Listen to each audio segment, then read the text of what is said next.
Welcome to Pete and Hannah's Watchlist. I'm your host, Pete Mitchell. I'm here with my great co-host, Hannah. Hello, people. Hannah, we're here today for AFI Top 100 10-Year Revisited. But before we begin, let us tell the viewers and the listeners what they should do. Pretty please leave a like and subscribe to the channel. Leave a comment down below your feedback on the show, your thoughts, your feelings, your questions, your comments, all that jazz in our comment section. Hit Yes. the notification button and you'll get great content like this one, including we did a Tom Cruise draft. The vote's up now. You can vote on our Instagram page. Who did better? Honestly, I won. I got 9 days. Whoa. I got 9 days. We did that because we did What's Next yesterday and we reviewed Mission Impossible Final Reckoning. Also, we looked at Final Destination Bloodlines. Yeah. Tomorrow, movie news. But today is all about AFI Top 100 10-Year Revisited. Movie number 26. Mr. Smith Goes to Washington. Have you seen this before? Yep. I've seen it many times as well. Where did we watch it? And we have a DVD. We are in DVD. The elevator pitch. When a center position becomes available, a young, wet, behind the years nature lover becomes a senator, but quickly finds out things are not as they seem. Hannah. Yep. This movie is directed by Frank Capra. Whoa. One of your favourites. Screenplay by Sidney Buckham, Miles Connolly, uncredited contributor to the script construction and dialogue. Yes. It's based on the unpublished story, The Gentleman from Montana, by Lewis R. Foster. Stars, great. It's actually the top billing of this movie was actually Jean Arthur. Yeah. And the time. James Stewart, Claude Rains, Ed Arnold, Thomas Mitchell, we saw last week in High Noon. Yep. He's in this movie as well. Guy Kibley and Buona Bondi, she's famous for playing James Stewart's mum in a lot of movies. Oh, yeah.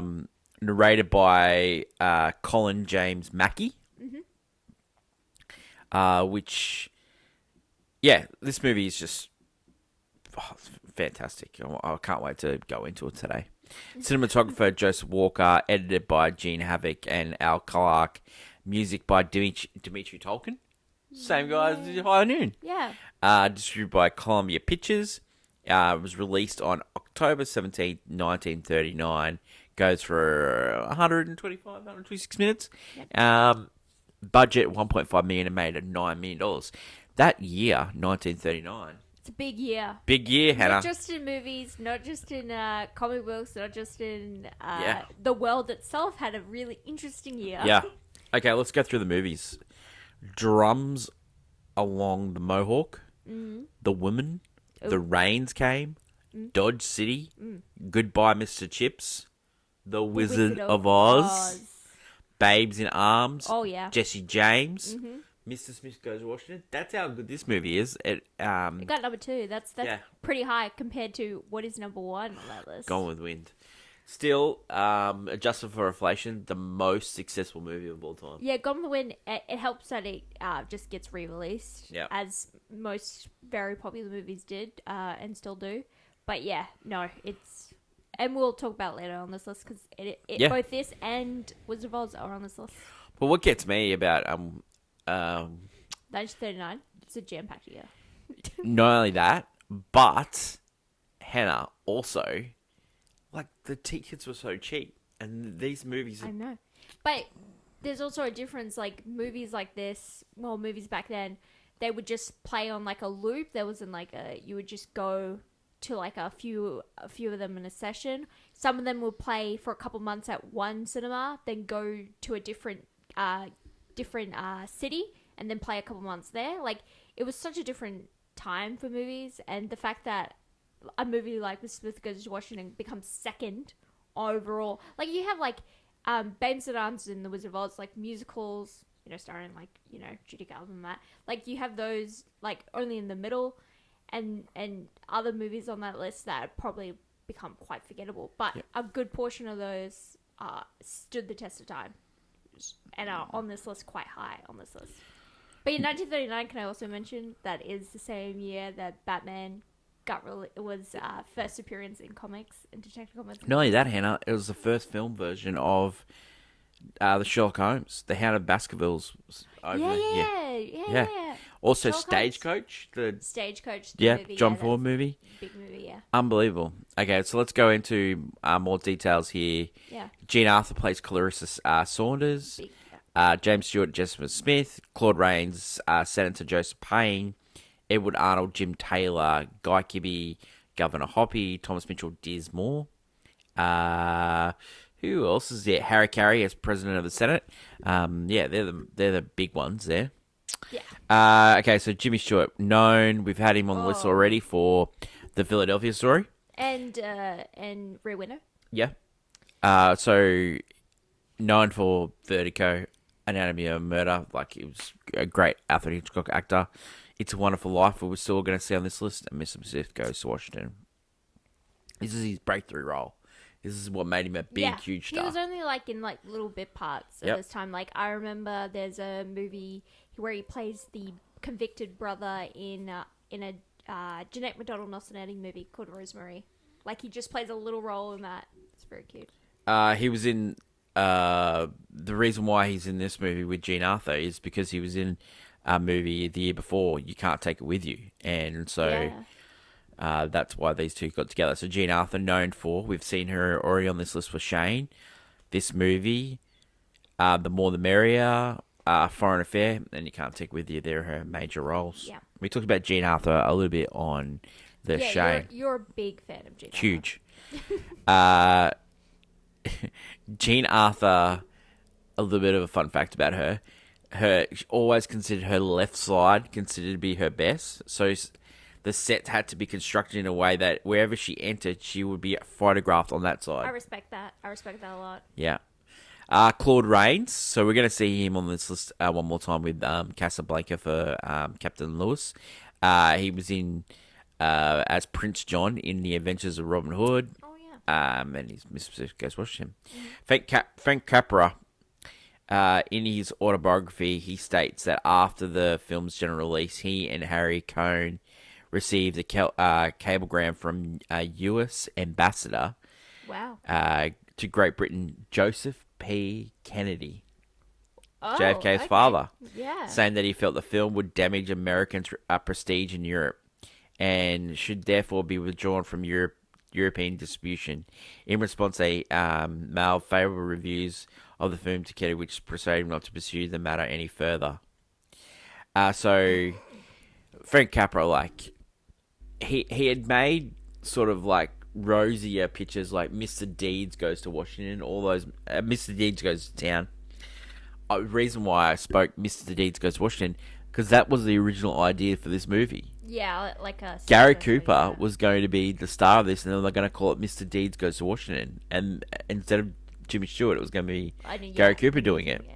And so it was going to be him. He's wide-eyed, optimism. But he had another movie to do, so he said, I've worked with Jean Arthur and Jimmy Stewart. Let's go with those two. Yeah, I think.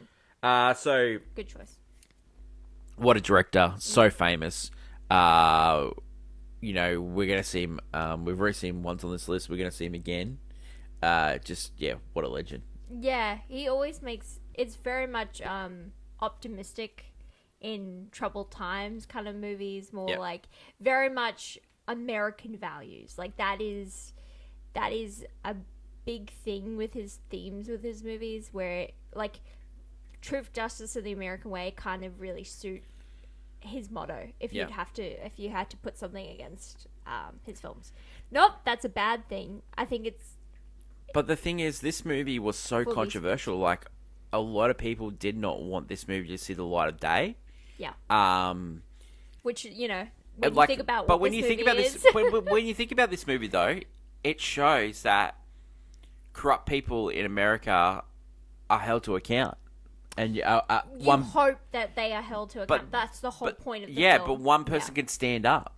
That it can take someone just willing to risk everything to stand up to a higher power. Yeah, it's that kind of thing in other films, like about standing up to corrupt, money-powered guys. Like, that's the thing.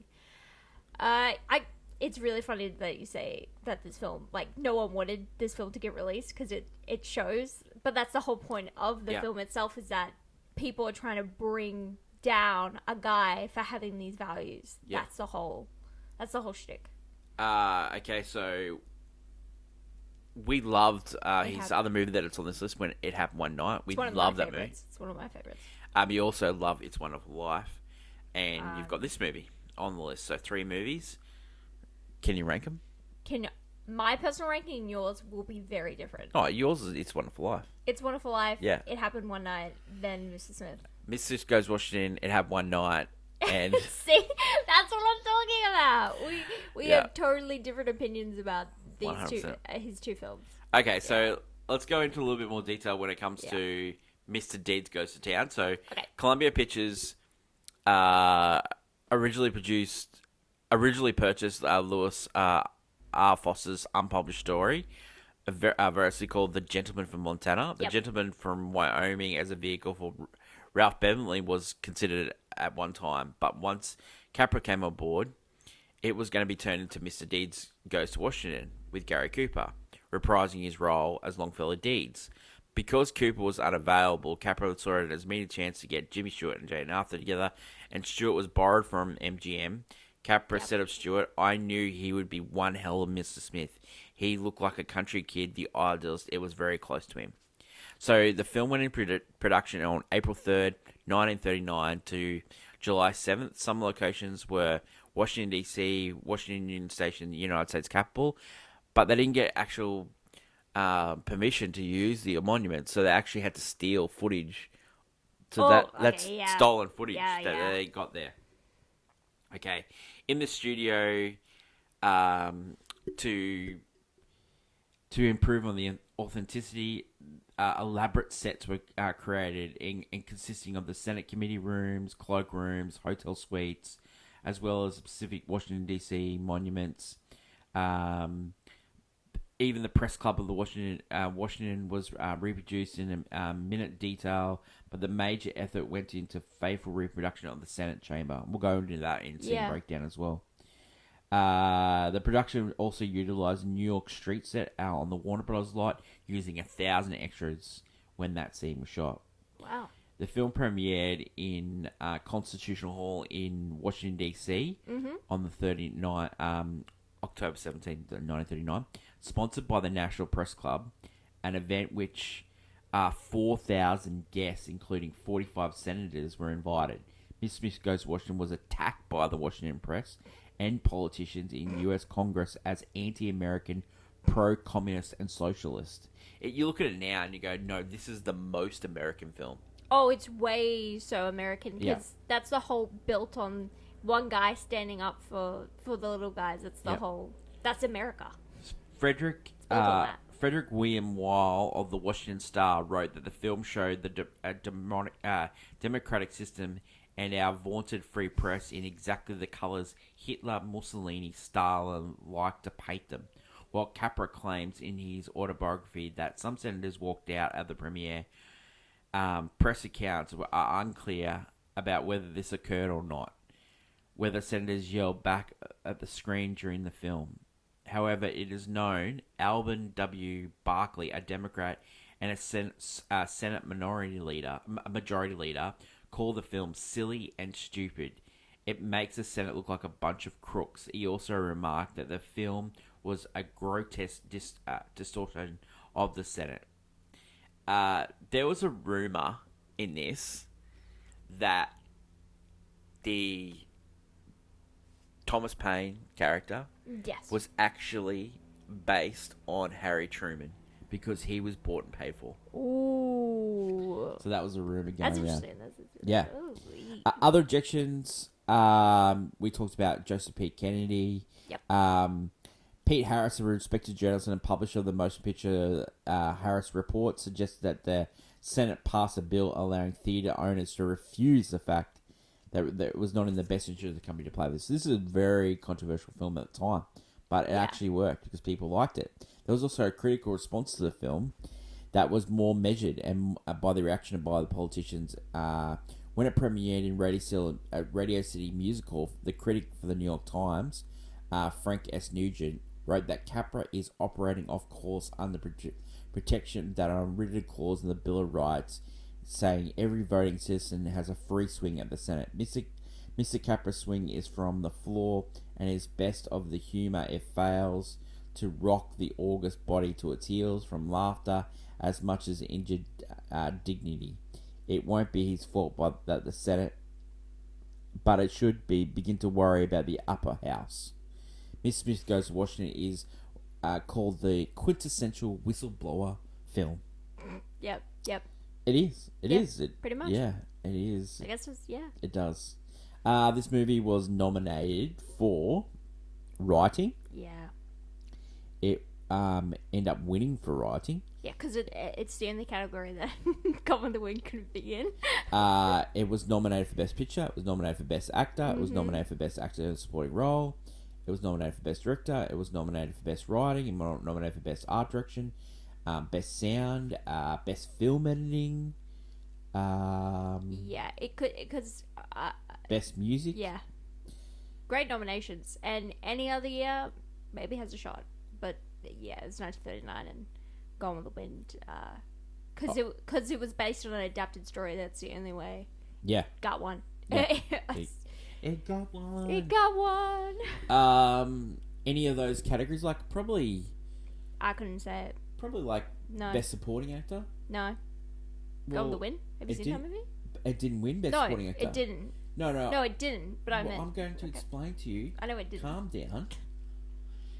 No, I'm saying maybe it should have won Best Supporting Actor for either the President of the Senate or Claude Rains, because the guy that played Diz, Thomas Mitchell, he won for Stagecoach. Yeah. So That year, yeah. So maybe the two being nominated in the same category costs them from not winning one. Oh, like we've had before. Where Yeah. Yes. No, I believe that too. That definitely is a possibility. It is. I wasn't saying this movie is better than Gone with the Wind. We know you like Gone with the Wind, but it's just like, Gone with the Wind didn't win. You know, it just kind of engulfed everything. But I would say, no, for Best Supporting Actor, 100%. No, it's just Stagecoach. Also, that year was, when people look back on 1939, Stagecoach is also a very beloved film. It is of that year. So it is. It's hard to say could have won that year. It's really hard to say because honestly, if you put that movie in any other year, it has a shot. It's just It does. It's just 1939. I know, right? Gone with the Wind is way too much of. It's so big of a movie that it takes over. It's similar to something like Titanic and stuff. Like it was too big at the time. It couldn't fail. You know. This is I was surprised when I was looking at it that Jean Arthur wasn't nominated, but here's the nominees for Best Actress. You had Vivian Leigh for Gone with the Wind, she won. You had Bette Davis for Dark Victory. You had Irene Dunn for Love Affair. You had Greta Garbo for Nina Screwed, and had Greer Garson for Goodbye, Mrs. Chips. I'm sorry. That's those row. Those actresses, huge at the time. Like, no way. Unbelievable, eh? Like, they're all important. They all do amazing work, and it's just like, it's just one of those years. All right, so let's go through director. Have a look at this. Gone with the Wind, Victor Fleming won. But nominees: Sam Wood for Goodbye, Mrs. Chips. Mm-hmm. Frank Capra for Mrs. Smith Goes to Washington. John Ford for Stagecoach. And William Wyler for Wuthering Heights. I know. Like, what a movie here. Like, sometimes you look at these and you go, oh, wow. You know, no, it's pretty packed. And it's right up there with that, you know, those movie years that we looked at in the 70s and we go, oh, God, you know. Like that Star Wars, Rocky, all that. Yeah, All the President's Men. Like, jeez, unbelievable, eh? You get years like that where you're like, oh, I can't choose. But yeah, this one is like, I can't choose, but there's an obvious victor, but all of them, you could have just thrown a rock at any of them and said, yeah, that makes sense. Like, actually. So this is actually the first film to earn Best Supporting Actor nomination in two. And so Claude Rains and Harry Carey. Yeah. Another thing is, like, the writer for this movie that ended up winning for this, he wrote like Cleopatra. Like, that's how good of a writer he was. Reaction to this film recently: Rotten Tomatoes 97, Letterboxd 4.1, IMDb 8.1. Anything written about it or in pop culture recently? Pop culture. Well, 2 Simpsons episodes. One, Lisa goes Washington. I love that episode. Yeah. She tries to fight the man. She cannot. Yeah. Is that the one where they're like She goes to the Bill? Is that a Bill song? No, I know what you're talking about. When the guy, no, when the guy's like, and I'm in a man. I know. And then Bart does the sling and knocks the guy out. I was just doing my mind, just like Lisa taught me. Yeah. Yeah. And then you got bit at the end. Yes, that's the bit at the end. And then you got but it's when she goes, like, she can't go to the Lincoln or anything because they're all packed, so she goes like the Thomas Jefferson one. So she's stuck doing that one. Yeah. And that's when she finds out the secret meetings that people No, she goes to the women's one. The women's one, yes. Yeah. No, because she went back and forth. Yeah. And then you got the remake of the movie in Simpsons with Mel Gibson playing Jimmy Sugar. Sequel, yes. Yeah, and then Homer playing Press.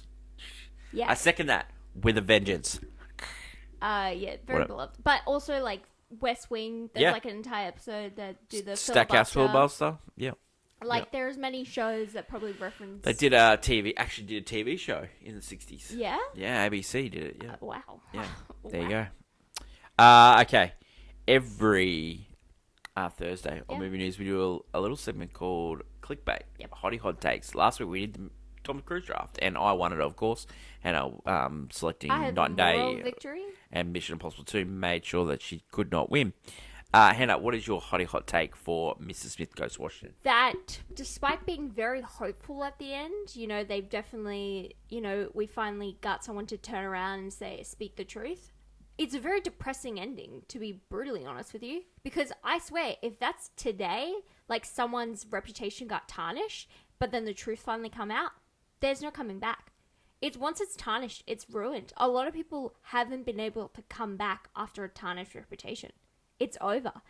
Some people do, but I feel like with how it was back then with the news, like all the newspapers, but like the kids in town were the only ones fighting for him and his cause. Like, it's really sad to think that, even at the end when they're going to prove him right, I don't think he's going to leave with a squeaky clean reputation. Like, there is a part of him that's always going to be tarnished, and it's really unfortunate because he's a good guy, but people are always going to just make him look like some sort of villain in someone else's eyes. Like, that's the whole point. Even at the start of the movie, they have a bit where he accidentally is doing some things and the press may mock him. Just for mock him for jokes. And that sticks on his reputation. It did, because none of them took him seriously. And then at the end of the film, he's then discredited and is made to be a villain, and it's going to be way harder for him to actually, prove himself. Yep. So it's really depressing. The movie's super depressing. Well, I didn't take it out of that. I think it's one of the most optimistic movies of all time. It is. But then you think about the consequences of actions. Okay, my hot take is a little bit, less depressing. Mine is that Jean Arthur is... Oh my God. is amazing in this movie, but not a real hot take. But two, she's like so much power. She's got so much power. Oh yeah, you're talking about she's like the Schuyler sisters in the Hamilton story. Like she's the most important. She's so important to the story. Like, she controls a senator, absolutely controls him. Yeah. Yeah, and she has all this information too. Also, she's one of those archetypes where the main character doesn't realize how beautiful she is and how right for him is, and he's looking at the real pretty one, and then finally realize, oh wait, you are great, and and like that has been repeated over and over and over again. That archetype, but there's never been a better archetype in that place than Jean Arthur. Unbelievable. She's beautiful and she doesn't know it. She is so attractive in this movie and so cute. And her drunk talk, best drunk talk of all time. Well, I'd argue Grace Kelly in High Society is probably my favorite, but she's got great drunk talk, but not as good as Jean Arthur in this movie. Her scene with Diz, mate, I can't wait to go through scene breakdown. I love this movie. I really love this movie. I will admit, like, the whole she is the backbone of him working because he would not have the strength to continue. It's up to her because she's the cynic, and so for her to be like willing to believe in the hope he gives, she got won over by the hope, and then she got won over. And then the tunnel, the whole, love it. That speech. Oh my god! Wow. She got one over, and she needed to push him because she believed, and he needed him to believe again. And it's a really beautiful moment. You are right. It's like a really touching, like the romance in this movie, subtle but just works enough. It's amazing. Yeah, like rumored not to like each other, but you wouldn't have known. Because it's so well done in this movie. It's so well done. Yeah. Okay, well, we're talking about the movie, so let's go into Pete and Hannah's review. Let's start with scene breakdown. So, Senator Foley dies. Payne rings the governor. Mm-hmm. They talk to Taylor, who's the machine guy, and the governor is controlled by Taylor in the state. Yeah. And Taylor's saying that this guy is going to be the selected, and all about is just to get through Willet Creek Dam, because he owns all the properties and he has to sell it to the state. He's going to make a fortune. Crazy enough. It's a graft. It's corruption. Yeah. Okay, so Senator Payne is also controlled by Taylor, and he's like a bit worried. But then Taylor goes, we're coming up to a convention. Anything could happen. Yeah, Mr. President. Like we got to be careful. We don't want to upset the masses by picking someone like this, and.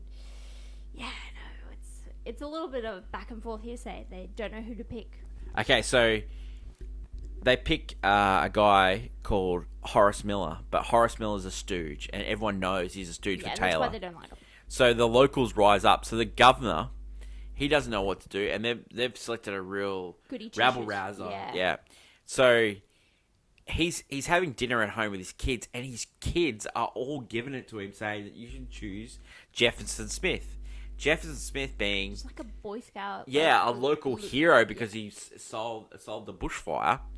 And so the governor is like, flipping a coin between what the crowd wants, what Taylor wants. He flips the coin in the air. It lands on the edge, and it lands on the paper article about Jefferson Smith.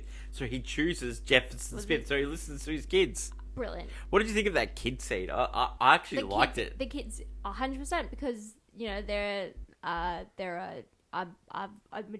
a vote that's not heard of. I love to think of the West Wing episode where the kids want to vote, and it's like that. Those are the same kind of kids that they have opinions too. They just never get heard, and I love it. I just love it. Okay, so he tells Taylor, and Taylor goes, no, this is not going to work. And then Payne gets on his side, and he says, this could work. This could work. He's wet behind the ears. Yeah. He's not going to know. He's going to be all starry-eyed. This is going to be a popular choice. We're just going to keep him away from any bills, and he's just going to sit there. So they have a banquet, and they're all saying, they're singing the praises. And this is when you finally actually get to meet him. Yeah, and then Jefferson Smith gets up. He starts talking. And he sings the praises of Senator Payne. And it turns out that he knew Senator Payne as a boy because Senator Payne and Jefferson Smith's father, were best friends. Yeah. And he was a newspaper man, and he stood up little guy and got killed for it. Yeah. Wow, that is a heartbreaking scene on the train. It's a heartbreaking thing. And then also Payne is he's actually kind of just seeing the kid, and he's like, wow, he's like a second coming of his best friend, almost from looking at him. He's like, you look just like him. And it's getting to him a little bit. Like, he almost does want him anywhere near because he's going to get hurt. And he doesn't want that for the kid. So they get off the train, and like he is just like talking constantly about DC and about history and about nature. He's just like always talking about how positive America is, and then the offsider for Thomas Payne says, this guy is annoying.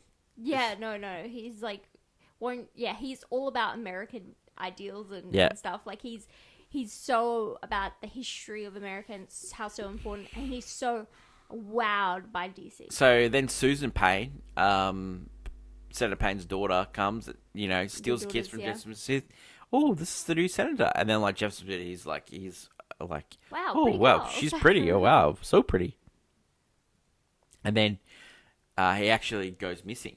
Yeah, and everyone's looking for him. Because he keeps talking about the Capitol building, and so this is where, like, they stole footage because the U.S. Park Services didn't. So you see those little clips, and Saunders gets told by Payne that you need to stay in the office because he might go there, and Saunders is like, goes into the office and he asks, "Is this Jefferson Smith's office?" And Clarissa Saunders says, "No, it's not." And then he leaves, and then he goes, "Oh, I think that might be, And she calls him like, a Don Quixote. Yeah, the Don Quixote. So it goes out. All right, come in here, and then so we get them, interacting for the first time, and he's talking about, the Lincoln, the love of Lincoln, and then Diz is like, can't believe this guy. Like he goes, I gotta go get drunk because this guy's not for real. He is like Boy Scout, like that guy, And she's what we learn is that she is a major cynic. Like, she doesn't believe in the system anymore. So the optimism from Jeff absolutely annoys the hell out of Sanders. Absolutely annoys her. Almost everyone, because they don't believe in optimism and hope. Yeah. They don't care anymore. They have a job to do. So it annoys her so much. She actually sets him up with the press. Yeah, because she kind of lets him accidentally make a mockery of himself. Yeah, so you not protecting him, lets him just do all these like bird calls and all those things, and it actually caused him a lot of problems when his first day in the Senate. Yeah, because they're just looking at this kid and they're like, he's making a mockery his first day in. Like, what is he? So the Page boys have given him a rundown of how the Senate works. So he doesn't really know. Which I love, because it works for us, the audience, who may not. Like, a lot of people don't know the ins and outs of how it works in the Senate, so it's really cute seeing. So the Senate chamber was faithfully recreated on the Columbian stages by art director Lionel Banks and a huge team of craftsmen. It actually looks amazing. And the set was just as a chamber. It was tall, four-sided set filled with hundreds of people. Action required for the story by taking place simultaneously on 3 levels: the Senate floor, the rostrum where the Vice President sat, and the galleries holding the press, the pages, and the public. Mm-hmm. As Capra put it in his autobiography, how to light, photograph, and record hundreds of scenes on 3 levels of a deep well, open only at the top, were logistic nightmares that force electricians, cameramen, and soundmen. Wow. It's so cool. It actually is an impressive set. It is an impressive set. It's very well done. So they call on the senator with his papers. The senators get up and start giving to him, saying, "You're not fit for office." And then Senator Payne stands up for him because he knows he needs this guy to pass his Willow Creek Dam in the deficiency bill. So Smith's response to this is he goes around and just starts punching people. I love it. We don't get to do that anymore. We do not get to do that to the press. They're allowed their freedom. And so we can't go around smacking them. You just go around just punch anyone you don't agree with. It's a full-on montage scene of him going around different guys. And, until Diz and his friends get a hold of him and say, "Mate, you are... you can't do that. You can't do this. They treated you like that because you are a stooge. You are." And so he goes... Like, what bills do you want? Like, you have nothing to... You're just a guy. So he goes to Senator Payne and goes, the press are right, and so Senator Payne goes, "Why don't you write a bill?" Yeah. Why don't you prove them wrong? So Jeff asks Saunders to help. Saunders tries to tell him how hard it's going to be and it's not going to work, but just said, "Let's do it anyway. Let's get some dinner in, and let's, When writing the bill, Saunders falls for Jeff for his storytelling. Because Jefferson Smith goes... You see, boys forget what the country means by just reading The Land of the Free in the history books. Then they get to the man, then they forget even more. Liberty is too precious a thing to be buried in books, Miss Saunders. Men should hold it up in front of them every single day in the lights. I'm free to think and speak. My ancestors couldn't. I can, and my children will. Boys are to grow remembering that. And like Saunders, bang, it hooked her. Man, get the apple pie and fireworks out. That Yeah. is so American. And then so Mrs. Smith, Jefferson Smith asked her, like, I don't even know your first name. And then he goes, my first name is Clarissa. Oh, that's a good name. And then she goes, well, it's not as good a name as Susan Payne. Yeah, So she's she's sitting under jealous. his skin. Yeah. Yeah. And then Smith tells Saunders he has a plan for Willett Creek where he's going to make it as a boys' camp. But Saunders knows that Taylor's plan for the it's going to be a dam there. So she's like, wink, wink, nods. Like, this is going to be cool. This is I'm gonna going to have some fun here. So she helps him write the bill. He gets up in the Senate. And then Saunders tells Diz to come and watch this. And then the reaction of all the people when Willett Creek is mentioned. And then it all goes off, you know.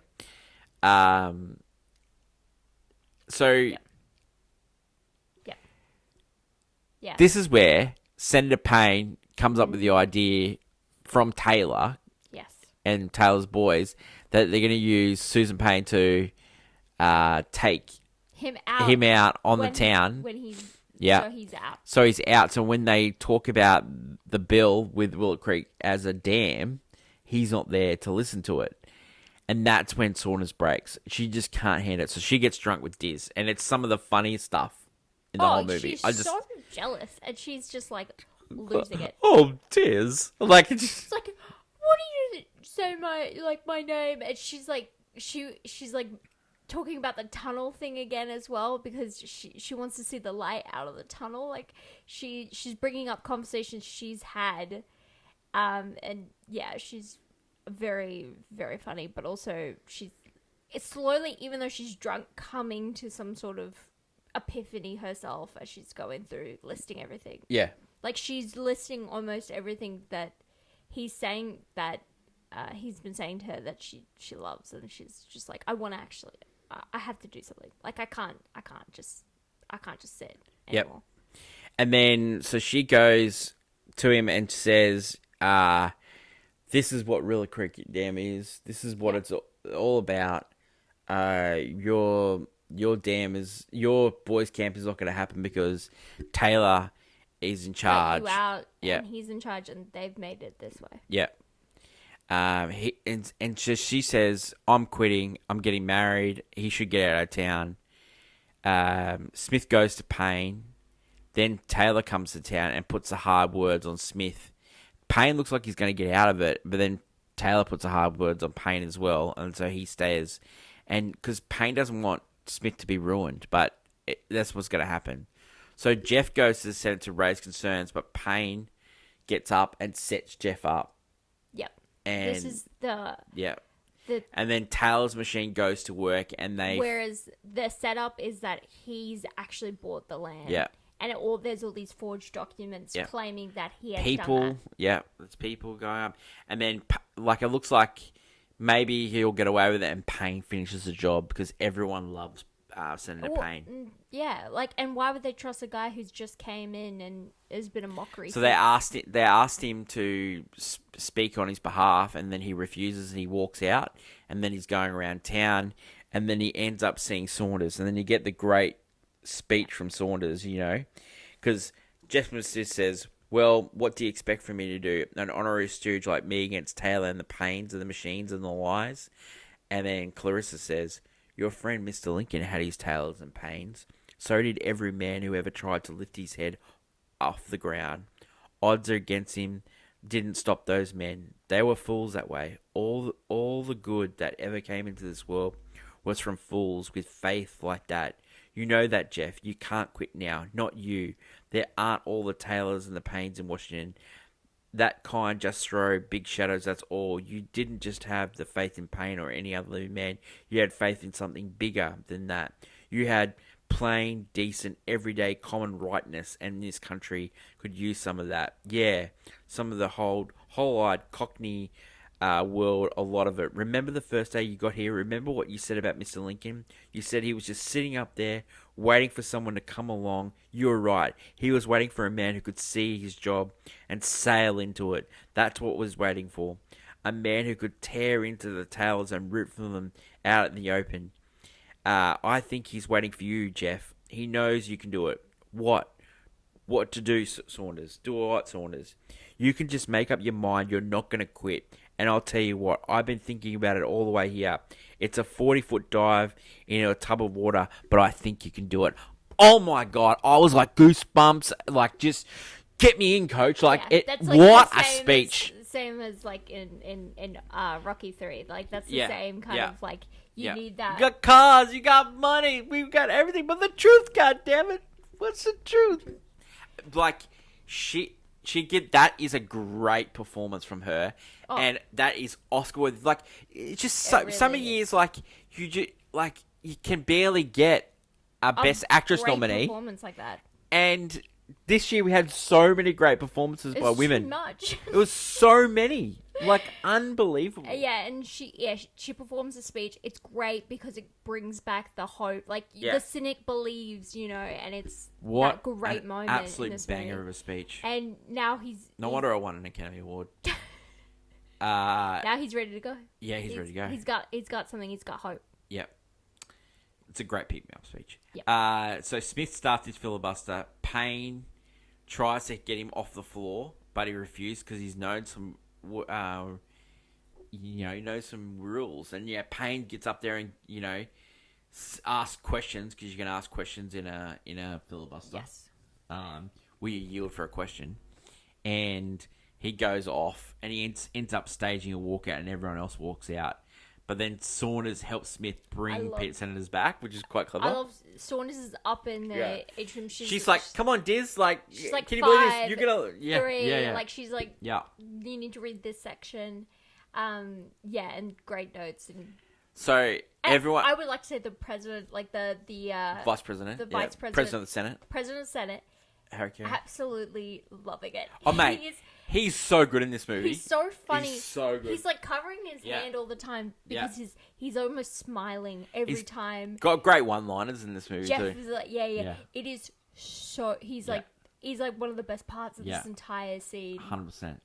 So all the press are all loving it. Diz is trying to go there, and Chris goes, because Diz is going to say something about, and he goes, no, you need to get the public on his side, and you need to get word back to his home state. Don't care what Taylor says, get the papers.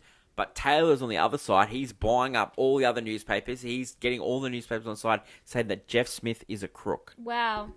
That's crazy that someone could own all the newspapers and stop, and report false news. That's so weird. It's weird. That's weird that could happen. Oh wow. Anyway, I love Saunders when she's like that, and then so she's seeing all this press, and then she rings Ma Smith. Yeah, because she realizes that they have a paper. She called me Clarissa. All right, Ma. Because they have a paper that the boys group has a paper, and they're gonna make their own. So Taylor's worried about the senators like losing grip, and so he says to Payne, "You need to go back to the Senate, and you need to keep them on side." So it's really important. He's having no stomach for it at this point because he doesn't want to keep torturing the boy. Like he just can't do it anymore. And then you get the old timey radio voice, like, "Oh, the guy outside saying what's happening in the Senate. To get the filibuster, Yeah. It's gone on for 24 hours. Yeah, like, so good. Yeah. Then you get the note from Saunders. Diz thinks I love you. Yeah, he's right. Oh my god! There was a thumb. His thumb was covering it, and then it's a really well crafted moment. So, Jeff is asking for letters from his home state. So he's up there. He's talking about. He's doing the speech about the Constitution. He's doing the Bill of Rights. He's reading from the Bible. He's talking about the good old freshen. Everyone there's just like sleeping or sitting there or reading their newspapers. They're just not trying to pay attention to him at all. Yeah, I guess love thy neighbour speech. So Payne brings letters back in from his state, and he's looking at them, and he goes, that's just another lost cause. And then so this is Jimmy Smith's turn to do a great speech. Oh man, and He says, Can I just say, it's been 20, like over 20 plus Yeah. hours. His voice is hoarse. so with that, So he's just whispering. he's made him drink bicarb soda to Frank Capra's made him drink that okay. to get a raspy voice. But he gives his speech, right? He goes, I guess this is just another lost cause, Mr. Payne. All you people don't know about lost causes. Mr. Payne does. He said once they were the only causes we're fighting for. And for the only reason any man ever fights for them, because just as plain simple rule, love thy neighbour. And in this world today of great hatred of men, and who knows that word has great trust. Like World War II is about to happen. So we're in World War II territory here, and then we get this speech. You got to remember that. You know that rule, Mr. Payne, and I loved you for it, just as my father did. And you know that you fight harder for those lost causes from any others. Yes, you even die for them. Like a man we both knew, Mr. Payne. You think I'm licked. You all think I'm licked. Well, I'm not licked. And all I'm going to stay right here and fight for this cause. Even if this room gets filled with lies and the tailors and all the armies come marching into this place, somebody will listen to me. And then collapses. And then you get the, oh, Jeff, no! And then Payne runs out. He sort of like tries to kill himself, and he comes back in, and he makes his confession. It's true. There's nothing wrong with this kid. We did it. We did all the things he said he did. And then you get right at the end, you get the yippee from Saunders. He's okay. What about he's just fainted. the okay from the page? Yeah. And yippee, that's a great yippee. He's carried off. The truth is basically, after all this time, the truth is finally revealed, and maybe the little guy won this time. It's just great. So that's the end, or is it? Because there's actually an alternate ending to this movie. Oh. So the alternate ending of this movie, and it was actually filmed. The ending was apparently changed at some point, as the original program describes. Stuart and Arthur returning to Smith's hometown, where they are met with by a big parade, with the implication that they are married and starting a family. In addition, the tale of political machine is shown being crushed. Smith is riding a motorcycle, visits Senator Payne, and he forgives him. And he visits Smith's mother is included. Some of this footage can be seen in the film's trailer. Wow.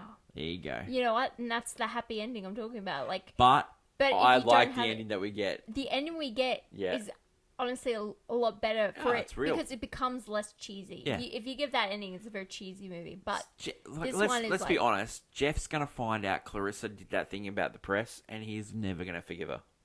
No, I think he'd forgive her. Nope. You're forgetting those times. This is the guy that went around and beat press up. Yeah, but he's a hothead. When you love a woman. He's a hothead. When you love a woman. He's a hothead.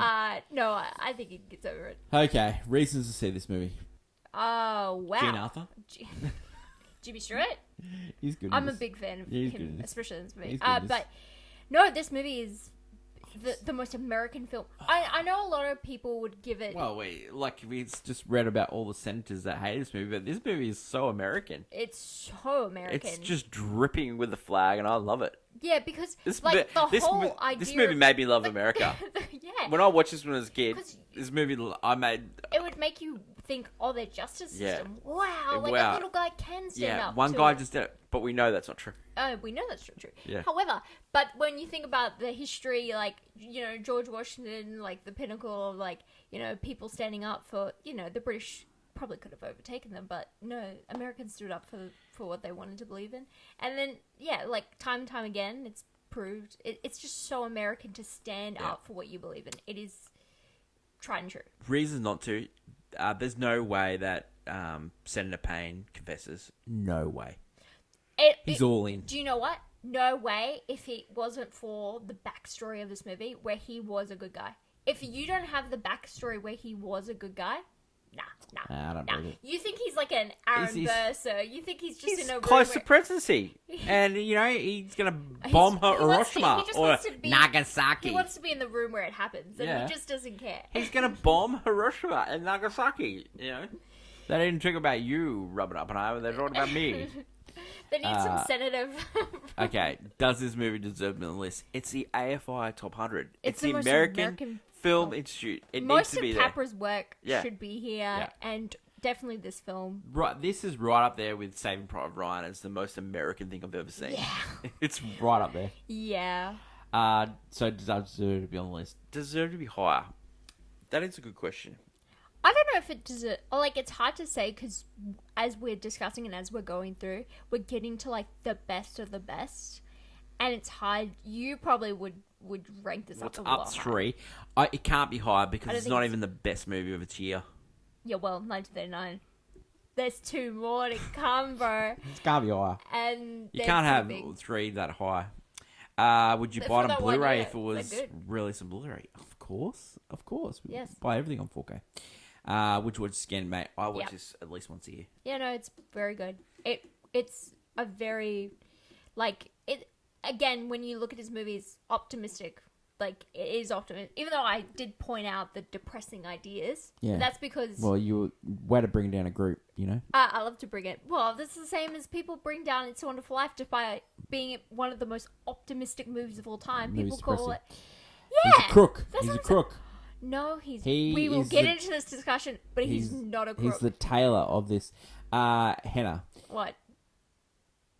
I just Yeah. want to say, How much you love just this movie? yeah, that's true. But I just want to say one more thing. Mm.